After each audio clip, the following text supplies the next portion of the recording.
can do anything. I can reach any goal today. I can do what I want. I can be what I want to be. Well, hi. Oh my gosh. Happy Valentine's Day or happy unencumbered day, whichever is appropriate for you. All right, so this is probably the only time you're going to see my face today because I've got stuff to show you over here. I am making ground beef jerky. So let me get out of the way. Let me show you this. I have figured out a way to make it. See how thin that is? So it is really thin. You can use it if you are doing carnivore or keto. This is a way to have chips. This is a great way to have non-perishable snacks to take with you when you're traveling. It's a great way to make sure the little people in your family get plenty of protein that they need for growing strong and healthy. For me, I love it because it's a great snack. It's a great added, like an additional way to make food more fun. I love crunchy stuff in my mouth. So this, I am just thrilled with this. Hopefully you will be too. So let's get on with it, right? All right, first of all, I use my Cosori Dehydrator, which you can kind of see the corner of it right here. It is, and I have a little video that shows the unboxing of it and some of the particulars, which I will play for you in a little bit.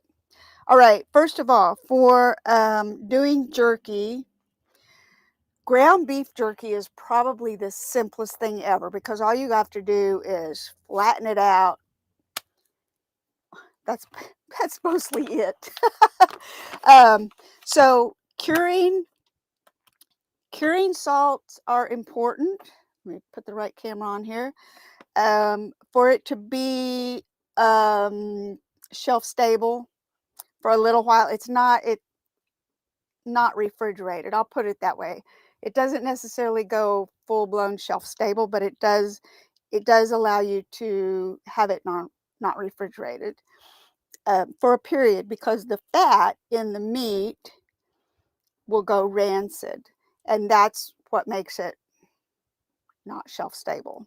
So anyway, so curing salt is not regular salt. Let me make sure you understand that. There's two types of curing salt, 1 and 2. If you want to dive into it, go ahead. There's a lot to it, and 2 becomes the stuff like you make hard salami with, that's thick and it stays, you're going to cure it for over 31 days or something like that. I don't know that much about it. I just know that this is what I needed for my ground beef jerky, so that's what I got. And for 1 pound, I only use a 1/4 teaspoon. So this is a 2-pound bag. It's probably going to last me my entire life, even if I was only 20, which obviously I'm not. So there's that. The other thing that I have got here is these little thin silicone pads that I put on top of the trays. Let me bring this over here. So this is the tray for the dehydrator, and this just kind of, because those are bigger holes, and I really don't want my my super thin ground meat to fall through, so I use these. And then I've got 2 pieces of wax paper, a rolling pin, and the hamburger meat. So right now, what I'm doing is 1 pound at a time. I already did the other one, so I've got these 2 left to do. So I take 1 pound of hamburger meat, I put that 1/4 teaspoon of curing salt in it. Then if I want it to be saltier, I go ahead and add a little bit of salt, and I add my other spices. This is one of those things where you can do it however suits you. I mean, what do you normally put in with 1 pound of hamburger? If you're doing a couple hamburger patties or something, whatever those spices are, I would say just add them. All right, so spices added, stirred up really, really well. So it's all mixed in. Then I divide it up into small balls that are like, that's like the size of an extra large egg. I think that would work. And then I put it between two pieces of wax paper and I roll it out. I already rolled this one out. So let me, then the tricky part is to peel the wax paper off of that super thin hamburger. And as you can see, it already did a little spot where it was starting to tear away.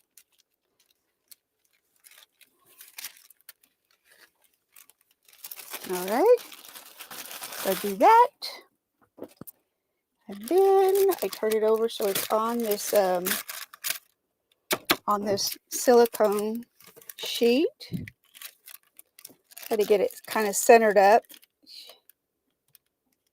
And then I just peel this off of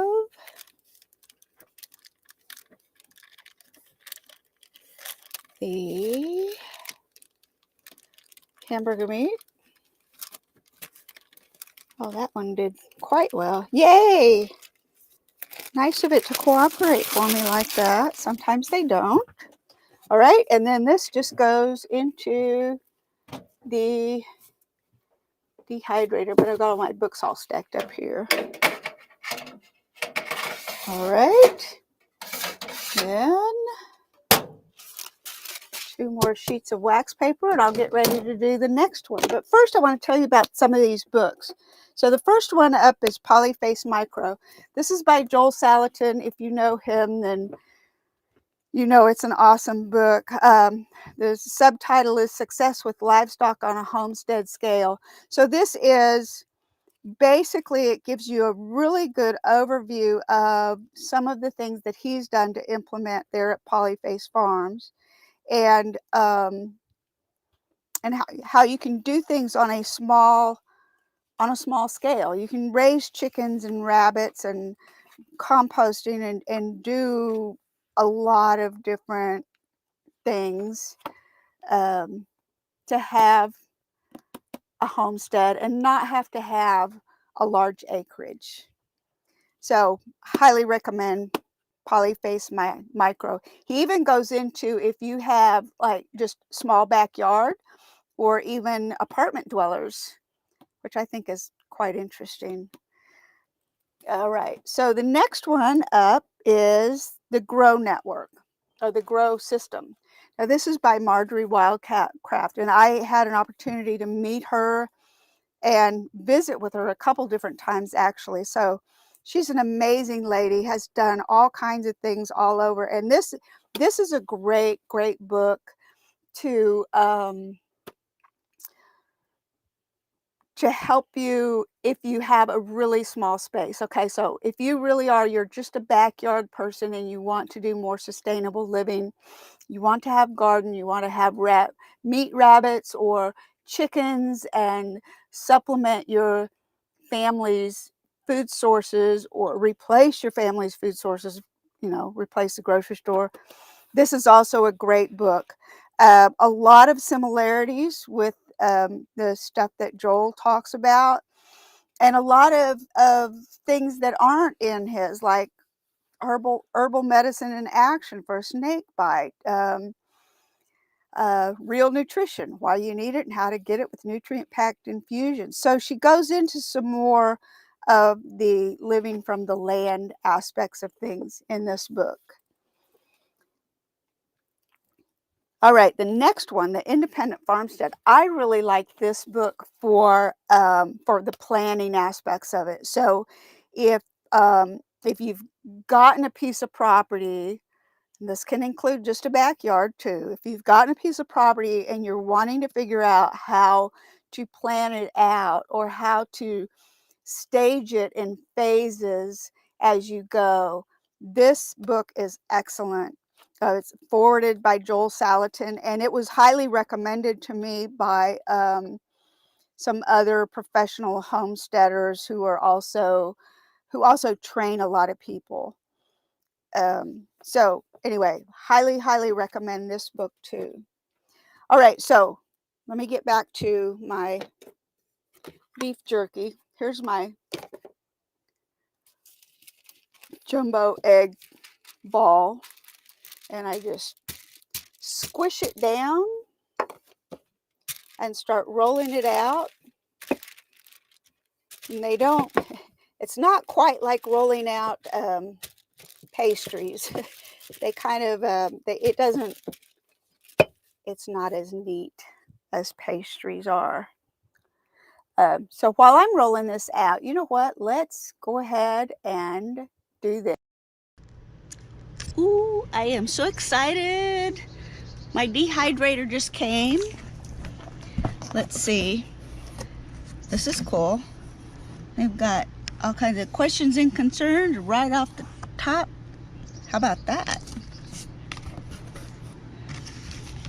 Awesome packet of goodies. Let's see what I've got here.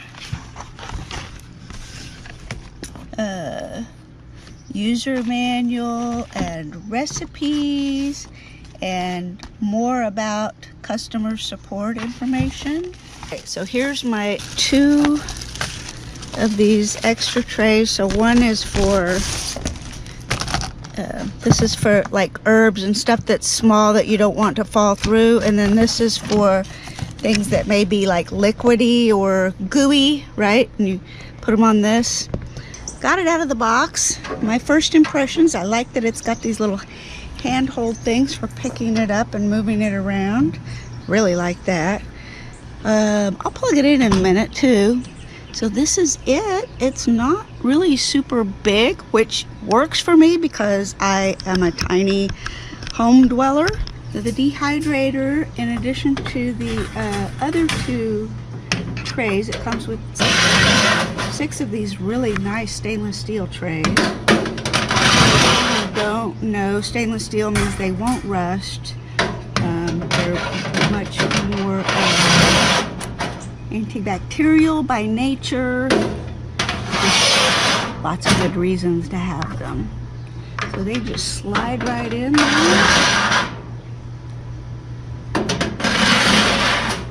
And that's it. Woo, I'm excited to try it out. All right. So that was the day I got it and I unboxed it. Since then, I have dried some seeds from my little garden. I have processed banana slices and some other fruits and vegetables. And of course, today I am doing the meat jerky, which I am so crazy about this. You're probably tired of me saying it, but I really am. I'm very excited about this. So this one, I got it all rolled out and it's ready for me to peel off and get ready to put on the tray. Now you can see I've got 3 more books up here. I've got Texas Fruits and Vegetable Gardening, the Ball Complete Book of Home Preserves, and Mobile Solar Power. These are more specific to something, right? So the Texas Fruit and Vegetable Gardening book, I'll get the title out there correctly in a sec. I live in Texas. Texas has some interesting rain patterns and soil and just temperature patterns that might not really be applicable other places, but then again, they might be. So I highly encourage everybody, if you want to do some gardening, get a good book that really explains gardening in your area. For me, for Texas, this is the book. And it's set up in such a way where it explains the fruits and vegetables that do grow in Texas, why, what part of Texas, what kind of soil they need, what kind of supplementation the soil needs, all kinds of things. You can see I've got my little tags here. So this is for the vegetables that I want to plant, like summer squash. Obviously, I'm from the South, so it's almost like a given, right? Strawberries. So it says when to plant, where to plant, how to plant, care and maintenance, harvest, and additional information. Then in the back of the book, it's also got it's got family recipes, which are kind of fun. It's got a lot of additional, like organic fertilizers, last and first freeze dates, symptoms of nutrient deficiency, a lot of really good information to have just for anybody who's gardening. But since it is directed for us Texans, I really like it because it really gets to the point of things. All right, so next up is the Ball Complete Book of Home Preserving. This book, I cannot tell you how many times or how many people have recommended this book to me. It's amazing. It goes into, let me get to the contents here. A wide variety of things to can, and then how to do the canning, the pressure canning, low acid food, the art and science of home food preservation, including altitude, home canning problem solver, produce purchase guide, and it's just chocked full of all kinds of recipes and how-tos.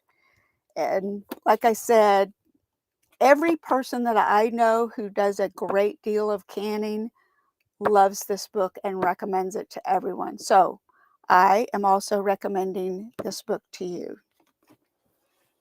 Next up, because we keep hearing it, right? Oh, power outages, yada, yada. I'm not going to go too deep into that. We all have heard the stuff and we know it's there, right? So I have had a really hard time. Like, I understand household electrical.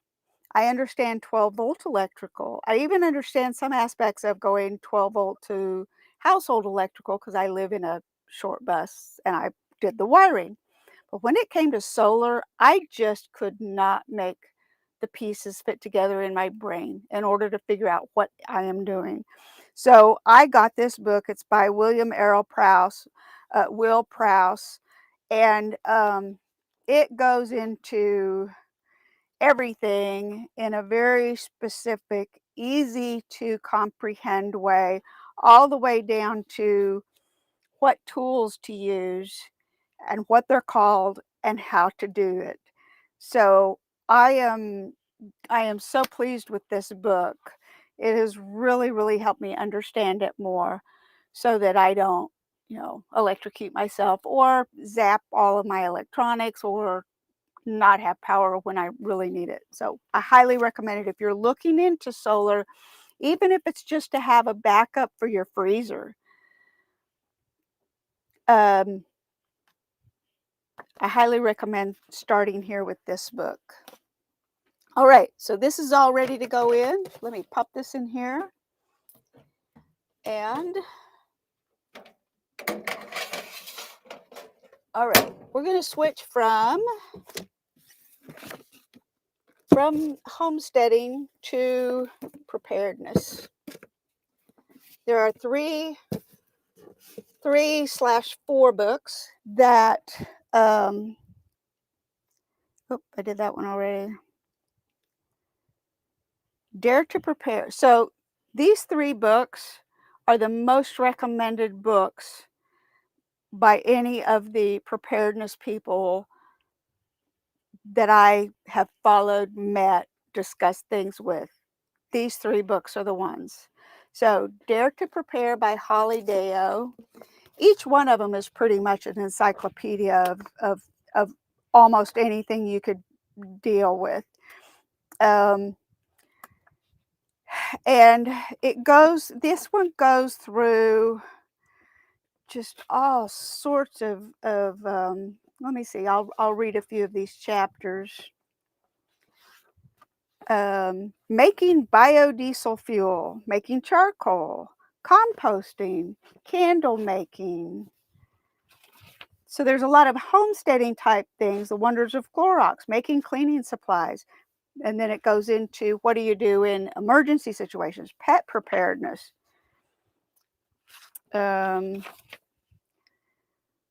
shelter during nuclear emergencies. We'd like to skip that part, I know. Preparing for meteor or an asteroid strikes. Those are possibilities, especially next year, sadly. Prepared for tornadoes. That's a very real one. Preparing for tsunamis, volcanic eruptions, winter storms, extreme cold, and so on. So it just covers a lot. And there's a lot of really good information that you can glean from any of these books that really, for me, what it did was help me not be scared of what might happen. You know, we've got a lot of the fear mongers out there, more than happy to spread that, right? So the LDS Preparedness Manual has a lot of how-tos for simple living and for living off the grid and homesteading and you know, emergency toilet options. What do you do if there is no water? And it's good to know. And then the one thing that I really got out of this book that helped me just reading through it is at the end, there are stories from people who have lived through some things. So the Bosnian War is one of them. And the guy talks about, you know, this was our life before, everything was normal, and then this is what happened, and this is how the situation progressed